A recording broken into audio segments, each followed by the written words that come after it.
Existem clubes que acumulam títulos. Existem clubes que acumulam ídolos, mas existem poucos clubes que acumulam histórias capazes de atravessar gerações. O Cruzeiro é um deles, uma constelação que nasceu de uma reinvenção, que encantou o Brasil com futebol-arte, que desafiou gigantes e conquistou continentes, que montou alguns dos times mais bonitos que este país já viu. Mas também é a história de uma queda que ninguém acreditava possível, de um silêncio que substituiu estádios lotados, de uma camisa pesada que, por um momento, pareceu leve demais para carregar o próprio passado, porque o Cruzeiro não é apenas um clube que venceu, é um clube que conheceu todos os extremos, do 6-2 contra o Santos de Pelé, a glória eterna das Libertadores, da magia de 2003 ao abismo de 2019. Essa não é apenas a história de um time, é a história de uma constelação que brilhou, caiu, e agora tenta voltar a iluminar o céu do futebol brasileiro. E talvez a pergunta não seja se o Cruzeiro voltará a ser grande, talvez a pergunta seja: uma estrela deixa de existir, ou apenas espera o momento certo para voltar a brilhar? Antes de ser Cruzeiro, foi Palestra. Antes de ser Azul Celeste, foi Verde. Antes de ser Constelação, foi Identidade de Imigrantes. A história do Cruzeiro Esporte Clube começa muito antes dos títulos, das goleadas históricas ou das Libertadores. Começa com pessoas, com famílias, com raízes.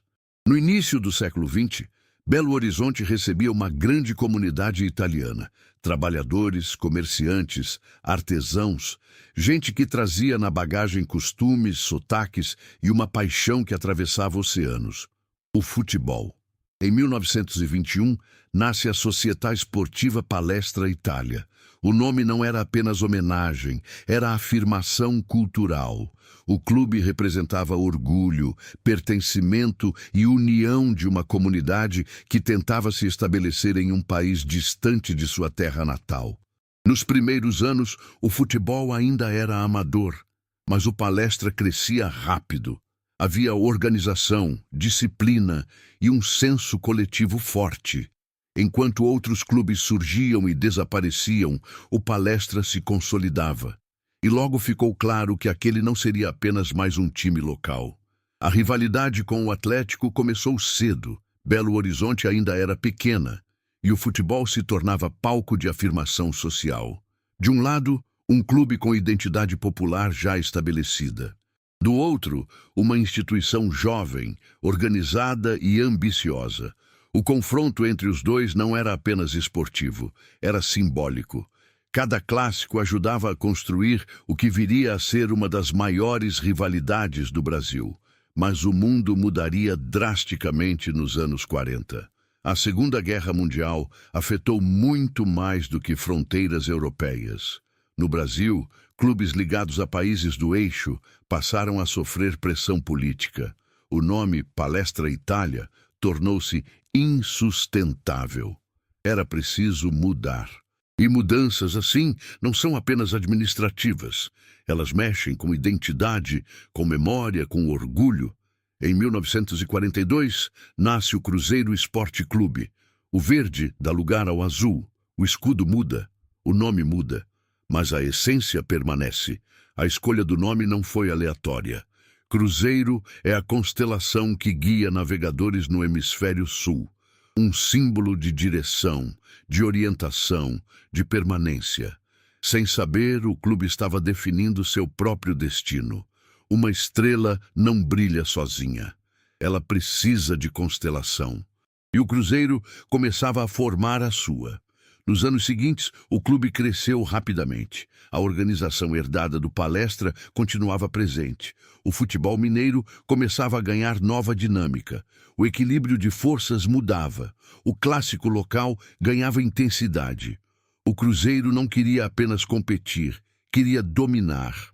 Na década de 50, o clube começou a revelar algo que se tornaria marca registrada ao longo das décadas: vocação ofensiva, times rápidos, técnicos e ousados. O Cruzeiro não jogava apenas para vencer, jogava para encantar. Mas foi nos anos 60 que algo extraordinário começou a tomar forma. Uma geração, não apenas talentosa, histórica. Tostão, Dirceu Lopes, Piazza, Raul, Natal. Nomes que, com o tempo, deixariam de ser jogadores para se tornarem lendas. E foi com essa geração que o Cruzeiro pisaria definitivamente no cenário nacional. O futebol brasileiro vivia um momento de transição. O eixo Rio-São Paulo ainda dominava manchetes, títulos e reconhecimento. Minas buscava protagonismo. O Atlético já havia dado um primeiro golpe com o título de 1971. Mas antes disso, o Cruzeiro daria um aviso ao país inteiro. Um aviso em forma de goleada. Uma goleada que mudaria o respeito nacional por clubes mineiros. Se existe um momento que mudou definitivamente o patamar do Cruzeiro no futebol brasileiro, esse momento tem data, cenário e protagonista coletivo. Década de 1960. O Brasil vivia a era Pelé. O Santos dominava o mundo. Era o time mais temido do planeta, campeão intercontinental, referência técnica absoluta. Enfrentar o Santos não era apenas um jogo, era uma prova de grandeza. E foi nesse contexto que o Cruzeiro decidiu desafiar o impossível. O clube mineiro já tinha uma geração especial. Tostão não era apenas um centroavante, era inteligência em movimento. Dirceu Lopes era criatividade pura, um jogador que parecia sempre um segundo à frente do jogo. Piazza dava equilíbrio, Raul segurança, e o conjunto funcionava com uma harmonia rara. Mas talento precisa de um momento simbólico para se eternizar. E ele veio. Na Taça Brasil de 1966, competição que reunia os campeões estaduais, o Cruzeiro chegou à decisão contra o Santos de Pelé. Para a maioria do país, o roteiro parecia óbvio. Mais um título santista, mais uma afirmação do eixo dominante. O primeiro jogo mudou tudo. No Mineirão, o Cruzeiro atropelou o Santos por 6-2. Não foi vitória simples, foi choque nacional. Foi declaração de força. Foi o instante em que o Brasil percebeu que algo novo estava nascendo em Minas Gerais. Aquela goleada não foi apenas resultado esportivo. Foi uma ruptura simbólica. Pela primeira vez, um clube mineiro não apenas enfrentava o gigante do país, ele o esmagava. A confirmação veio no jogo de volta. O Cruzeiro voltou a vencer e conquistou a Taça Brasil. Era, na prática, um título nacional de peso imenso para a época. O país inteiro passou a olhar para Belo Horizonte com outros olhos. O Cruzeiro deixava de ser promessa, virava realidade. E mais do que isso, criava identidade própria. Se o Atlético carregava a aura de resistência, o Cruzeiro passava a ser associado à técnica refinada, ao futebol ofensivo, à capacidade de montar grandes gerações. A década de 60 terminou com o clube consolidado como potência nacional. Mas ainda faltava um passo que definiria o clube nas décadas seguintes: o reconhecimento continental. Nos anos 70, o Cruzeiro mergulhou em um novo desafio. A Libertadores se tornava o grande sonho dos clubes sul-americanos. Era o palco onde se construíam mitologias. O Atlético ainda carregava feridas abertas. O Cruzeiro via ali uma oportunidade de escrever sua própria epopeia. A campanha de 1976 foi longa, intensa e cheia de confrontos duros. O futebol sul-americano daquela época era físico, hostil e imprevisível. Viagens longas, estádios pressionando, arbitragem irregular. Vencer fora de casa era quase um ato de sobrevivência. Mas o Cruzeiro avançava. Jogo após jogo, a constelação azul ganhava brilho. O time tinha maturidade, tinha equilíbrio e, principalmente, tinha frieza nos momentos decisivos. A final contra o River Plate carregava peso gigantesco. Não era apenas um clube argentino, era um símbolo continental. O primeiro jogo em Belo Horizonte foi dominado pelo Cruzeiro. Vitória convincente, atuação segura, Mineirão em ebulição. Mas a Libertadores raramente permite finais tranquilas. Na volta, em Buenos Aires, o River venceu e levou a decisão para um jogo desempate em campo neutro, no Chile. Era o tipo de cenário que separa bons times de equipes históricas. E ali, sob tensão máxima, o Cruzeiro venceu. A primeira Libertadores da história do clube estava conquistada. Não era apenas um troféu. Era um marco identitário. O Cruzeiro tornava-se campeão da América antes de muitos gigantes brasileiros. Colocava seu nome definitivamente no mapa continental. Construía uma reputação que atravessaria gerações. E, mais uma vez, Minas Gerais reafirmava sua força fora do eixo tradicional. Mas como toda história de grandeza, o sucesso não traz apenas glórias. Ele traz pressão. Expectativas aumentam. A cobrança cresce, o futebol muda. Os anos seguintes seriam de reconstruções constantes, novas gerações e desafios que moldariam ainda mais a identidade do clube. Porque se os anos 60 criaram o Cruzeiro gigante e 1976 o transformou em campeão continental, o futuro ainda reservava momentos de brilho intenso e também quedas inesperadas. O Cruzeiro estava destinado a viver extremos. E talvez seja exatamente isso que o aproxima tanto de seu maior rival. Se a geração dos anos 60 colocou o Cruzeiro no mapa e a Libertadores de 1976 o eternizou no continente, os anos seguintes seriam marcados por ciclos de reconstrução. O futebol brasileiro mudava rápido. Novos formatos, novas pressões, novos protagonistas. Permanecer no topo exigia reinvenção constante. O Cruzeiro entrou nos anos 80 tentando manter relevância em um cenário cada vez mais competitivo. Não era mais o único símbolo de excelência mineira. O Atlético vivia sua geração lendária, o futebol paulista se fortalecia e o eixo nacional se tornava mais disputado. Ainda assim, o clube mantinha algo raro: capacidade de revelar talentos. Foi nesse ambiente que, no início dos anos 90, surgiu um garoto magro, tímido, mas com algo impossível de ignorar. Ele não tinha ainda o físico que o mundo conheceria depois, mas já tinha instinto, já tinha velocidade, já tinha fome de gol. Ronaldo. Antes de ser fenômeno, antes de ser campeão mundial, antes de se tornar um dos maiores atacantes da história, Ronaldo Nazário vestiu azul. Estreou jovem, marcou gols rapidamente e deixou claro que o Cruzeiro continuava sendo um lugar onde estrelas nasciam. A passagem foi curta, mas simbólica. Representava algo maior. O Cruzeiro ainda era celeiro de talento, mas o clube não queria apenas revelar jogadores. Queria voltar a conquistar a América. E essa oportunidade surgiria na segunda metade da década de 90.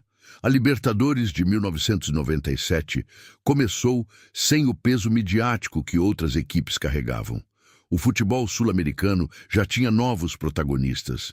Muitos olhavam para clubes argentinos e uruguaios como favoritos naturais.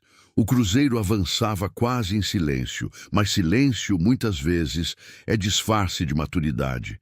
A campanha foi construída com inteligência. Vitórias seguras em casa, resultados estratégicos fora, controle emocional em jogos tensos. Era um time menos exuberante que o de 76, mas mais pragmático. A final contra o Sporting Cristal do Peru foi equilibrada. Nada de goleadas históricas, nada de atropelos. Apenas tensão pura. No Mineirão, diante de uma multidão azul, o Cruzeiro venceu por 1-0. Gol simples. Consequência gigantesca. O clube conquistava sua segunda Libertadores. Mais do que repetir o feito, o Cruzeiro consolidava sua identidade continental. Não era campeão ocasional. Era presença constante no topo da América. Mas o que viria alguns anos depois marcaria definitivamente a memória do torcedor brasileiro. O início dos anos 2000 trouxe uma nova geração. E com ela, um time que não apenas venceu, encantou. Para muitos, o maior Cruzeiro de todos os tempos. O elenco parecia equilibrado de maneira quase perfeita. No comando, Vanderlei Luxemburgo. Em campo, uma mistura rara de talento técnico e inteligência coletiva. Alex era o cérebro, jogava com calma em meio ao caos, enxergava espaços invisíveis e decidia jogos com naturalidade desconcertante. Ao seu redor, surgiam peças que completavam a engrenagem. Aristizábal, força e oportunismo. David, movimentação constante. Maldonado, equilíbrio. Gomes, segurança no gol. Um time que sabia atacar sem perder controle. O Cruzeiro não apenas vencia, dominava. O Campeonato Brasileiro daquele ano foi uma aula de futebol ofensivo. Goleadas, atuações convincentes, regularidade impressionante. Era um time que jogava para frente, mas sem irresponsabilidade. Técnica e eficiência caminhavam juntas. A tríplice coroa, Campeonato Mineiro, Copa do Brasil e Brasileirão, foi consequência natural. Mas o impacto foi além das taças. Aquele time redefiniu a imagem do Cruzeiro para uma nova geração. Se antes o clube era lembrado pela constelação dos anos 60 ou pela Libertadores de 76, agora havia um novo símbolo, o Cruzeiro de Alex. Até hoje, muitos torcedores tratam aquela equipe como referência estética, não apenas pela vitória, mas pela forma como jogava. Mas o futebol tem uma característica implacável. Ele não permite permanência eterna no auge. Após 2003, vieram anos de oscilações. Boas campanhas, títulos pontuais, participações frequentes em Libertadores. O Cruzeiro seguia grande, competitivo, respeitado. Mas a sensação de domínio absoluto ficava no passado. Ainda assim, o clube continuava acumulando história. Em 2013 e 2014, voltou a conquistar campeonatos brasileiros, reafirmando força nacional. Era uma instituição acostumada a ciclos, subia, reorganizava, voltava a subir. E talvez esse tenha sido o maior paradoxo da história cruzeirense, sempre acostumado a renascer. Até que, inesperadamente, o ciclo se romperia de forma brutal. Porque o que viria a seguir, ninguém imaginava possível, nem rivais, nem especialistas, nem os próprios torcedores. Mas essa queda seria profunda. Durante décadas, o Cruzeiro construiu uma imagem de grandeza constante. Era um clube acostumado a títulos, a grandes elencos, a campanhas sólidas. Mesmo quando não dominava, permanecia competitivo. Havia uma sensação quase inconsciente de estabilidade. Por isso, o que aconteceu no final da década de 2010 foi tão chocante. Não foi apenas uma má temporada. Foi um colapso. Nos bastidores, problemas já se acumulavam, dívidas crescentes, denúncias administrativas, decisões financeiras arriscadas. O futebol dentro de campo ainda mascarava parte da crise, mas a estrutura começava a ruir silenciosamente. Em 2018, o Cruzeiro ainda levantava a Copa do Brasil. Para muitos torcedores, aquilo reforçava a ideia de que o clube continuava forte, mas por trás das taças, a realidade era diferente. O modelo que sustentava o sucesso começava a se mostrar insustentável. O ano de 2019 começou com desconfiança. Dentro de campo, o time parecia pesado. Faltava intensidade, faltava confiança, faltava algo difícil de explicar, mas fácil de sentir. Identidade. Rodada após rodada, a situação se agravava. O Cruzeiro, acostumado a brigar por títulos, passou a lutar contra o rebaixamento. Algo impensável para uma instituição daquele tamanho. O Mineirão mudou de atmosfera. O estádio, que tantas vezes vibrou com conquistas, passou a viver noites tensas, silenciosas, angustiantes. A torcida, acostumada a exigir excelência, agora implorava por sobrevivência. E o futebol, implacável como sempre, não teve piedade. O rebaixamento veio. Para o Cruzeiro, não foi apenas uma queda esportiva, foi um terremoto institucional.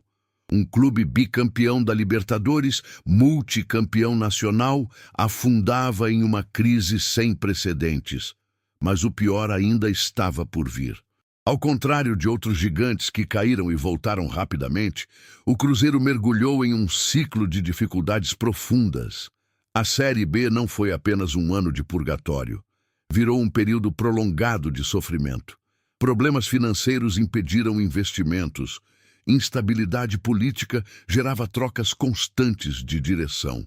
Em campo, a pressão aumentava a cada temporada sem acesso. A ansiedade tomava conta da torcida. Era uma experiência inédita para uma geração inteira de cruzeirenses. O clube que eles aprenderam a amar como potência continental agora lutava para reencontrar o próprio caminho. Mas é justamente nesses momentos que se revelam as forças invisíveis de uma instituição.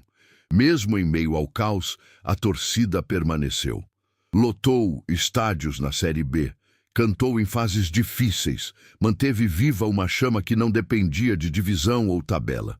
O Cruzeiro descobria algo que muitos clubes só aprendem na dor. Identidade não se mede apenas em títulos. A reconstrução começou devagar, sem atalhos, sem milagres. A virada começou a ganhar forma quando novas lideranças passaram a reorganizar o clube com foco em responsabilidade financeira e estabilidade administrativa. O processo foi lento, doloroso, mas necessário. Não havia mais espaço para ilusões. Era preciso reconstruir do zero. E então, quando a esperança já parecia desgastada por anos de frustração, o Cruzeiro começou a dar sinais de vida novamente. A volta à Série A não veio como explosão, mas como consequência de um trabalho paciente. O gigante começava a se levantar, ainda não com o brilho de outros tempos, mas com algo diferente: consciência. Hoje o Cruzeiro vive uma fase que mistura memória e expectativa. A história pesa, as cicatrizes ainda existem, mas o futuro voltou a ser possível. O clube que já foi constelação continental agora busca um novo posicionamento no futebol brasileiro moderno. E talvez seja justamente isso que torne a trajetória cruzeirense tão única. O Cruzeiro conheceu todos os extremos. Foi berço de imigrantes e símbolo cultural. Foi máquina ofensiva que goleou o Santos de Pelé. Foi campeão da América 2 vezes. Encantou o Brasil em 2003. Caiu de forma impensável em 2019. E agora tenta se reinventar. Poucos clubes brasileiros atravessaram curvas tão bruscas em tão pouco tempo. E essa montanha-russa emocional moldou uma nova geração de torcedores. Uma geração que aprendeu que grandeza não é permanente, que história não protege do presente, que tradição não impede quedas, mas também aprendeu algo essencial, que gigantes podem cair e ainda assim voltar a brilhar. O Cruzeiro talvez nunca mais seja exatamente o mesmo de antes de 2019. E talvez isso nem seja ruim, porque algumas instituições só amadurecem depois de atravessar o próprio abismo. A constelação pode até perder brilho por um tempo, mas estrelas não deixam de existir. Elas apenas aguardam o céu escurecer novamente para voltar a iluminar. Existem clubes que nascem grandes, outros que se tornam grandes. O Cruzeiro pertence a uma terceira categoria: clubes que se reinventam. Pouca gente percebe, mas a primeira grande transformação da história cruzeirense aconteceu muito antes das taças continentais. A mudança de Palestra Itália para Cruzeiro não foi apenas troca de nome. Foi ruptura emocional profunda. Imagine torcedores que cresceram ligados a uma identidade cultural forte, de origem italiana, sendo obrigados a abandonar símbolos que representavam família, tradição e pertencimento. Não era apenas futebol, era memória, mas o que poderia ter sido uma fratura virou fundação. O Cruzeiro nasceu dessa reinvenção e talvez por isso tenha desenvolvido desde cedo uma capacidade rara, a de sobreviver às próprias metamorfoses. A constelação no escudo não representava apenas o céu do hemisfério sul. Representava a permanência, algo que continua brilhando mesmo quando tudo muda ao redor. Essa ideia atravessa toda a história do clube. A goleada sobre o Santos de Pelé, em 1966, não foi apenas um resultado surpreendente. Foi uma inversão de hierarquia simbólica no futebol brasileiro. Até aquele momento, existia uma espécie de respeito quase automático ao eixo dominante. Clubes mineiros eram fortes, mas ainda vistos como coadjuvantes nacionais. O Santos era o mundo. Pelé era o futebol em sua forma máxima. Quando o Cruzeiro fez 6-2, não venceu apenas um jogo, quebrou um paradigma. Torcedores pelo Brasil ouviram pelo rádio e não acreditaram. Jornais trataram como choque histórico. Pela primeira vez, um clube fora do eixo tradicional não apenas competia com o melhor time do planeta, ele o desmontava. Esse tipo de vitória cria algo que não aparece em estatísticas: autoridade histórica. A partir dali, o Cruzeiro deixou de pedir espaço. Passou a ocupar espaço. A Libertadores de 1976 consolidou essa autoridade. Mas existe um detalhe pouco falado.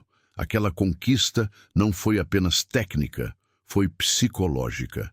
Jogar Libertadores nos anos 70 significava enfrentar ambientes hostis, viagens exaustivas, arbitragens imprevisíveis. Não era torneio de futebol. Era prova de resistência, e o Cruzeiro venceu, porque soube controlar emoções em ambientes extremos. A vitória no jogo de desempate contra o River Plate não foi apenas um título. Foi uma declaração silenciosa. O clube mineiro sabia competir no território mais duro do continente. Essa capacidade de se adaptar a cenários adversos reapareceria décadas depois. Avançando no tempo, chegamos a 2003. Talvez o momento mais luminoso da história cruzeirense. Existe algo especial naquele time que vai além da tríplice coroa. Era um elenco que parecia jogar com naturalidade absurda. Não havia esforço aparente. O futebol fluía. Alex é o símbolo máximo dessa fase. Um jogador que nunca dependeu de velocidade ou força física para dominar partidas. Ele controlava o tempo do jogo. Acelerava quando queria, desacelerava quando precisava, enxergava linhas de passe que pareciam invisíveis. Mas o mais impressionante era o coletivo. O Cruzeiro de 2003 não tinha apenas craques, tinha harmonia. Movimentações sincronizadas, triangulações naturais, entendimento intuitivo entre jogadores. Era como assistir a uma orquestra que não precisava de regente. O torcedor sabia quando entrava no estádio. Algo bonito ia acontecer. E isso marca gerações, porque existem times campeões e existem times inesquecíveis. 2003 pertence à segunda categoria. Talvez por ter vivido picos tão altos, a queda tenha sido ainda mais brutal. O colapso de 2019 não doeu apenas pelos resultados. Doeu pela quebra de identidade. O Cruzeiro sempre foi associado à organização, grandes elencos, competitividade constante. Ver o clube perdido em campo gerava sensação quase surreal. Torcedores relatam que, nas últimas rodadas daquele campeonato, o sentimento não era apenas medo do rebaixamento, era incredulidade. Como algo daquela magnitude podia acontecer com um clube daquela história? E quando a queda veio, ela não trouxe apenas tristeza, trouxe silêncio. Um silêncio pesado, diferente de derrotas comuns. Era o silêncio de quem percebe que algo estrutural se rompeu. O mais difícil não foi cair. Foi entender que a queda não teria solução rápida. Os anos seguintes na Série B foram um exercício coletivo de resistência emocional. Não houve retorno imediato, não houve redenção rápida, não houve roteiro heróico, houve frustração acumulada. E isso transformou a torcida. Muitos cruzeirenses dizem que foi ali que aprenderam a torcer de uma maneira diferente. Sem arrogância histórica, sem a certeza automática de grandeza, sem a segurança de que a camisa resolveria tudo. A dor amadureceu a arquibancada. E também amadureceu o clube. A reconstrução exigiu algo que o Cruzeiro raramente precisou em sua história: humildade institucional. Aceitar limitações, reorganizar dívidas, rever estruturas, reconstruir credibilidade. Não era mais sobre voltar a vencer rápido, era sobre voltar a existir com dignidade. E talvez seja aqui que a história do Cruzeiro ganha sua camada mais humana. Porque clubes são feitos de títulos, mas também de quedas. E algumas instituições só descobrem sua real profundidade quando perdem tudo aquilo que parecia garantido.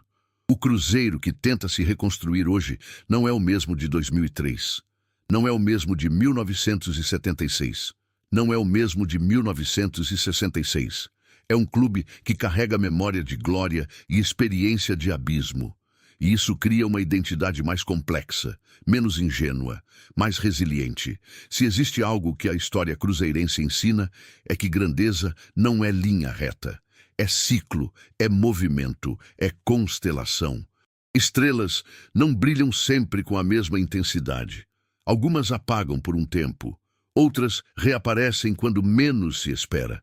Mas a constelação continua lá, mesmo quando o céu parece vazio. O Cruzeiro sempre viveu entre extremos, entre o encantamento e a queda, entre o domínio e o silêncio, entre o brilho absoluto e a reconstrução paciente. E talvez seja justamente isso que o torne tão fascinante. Porque existem clubes que acumulam troféus, e existem clubes que acumulam histórias. O Cruzeiro faz parte do segundo grupo, e histórias nunca terminam. Elas apenas aguardam o próximo capítulo.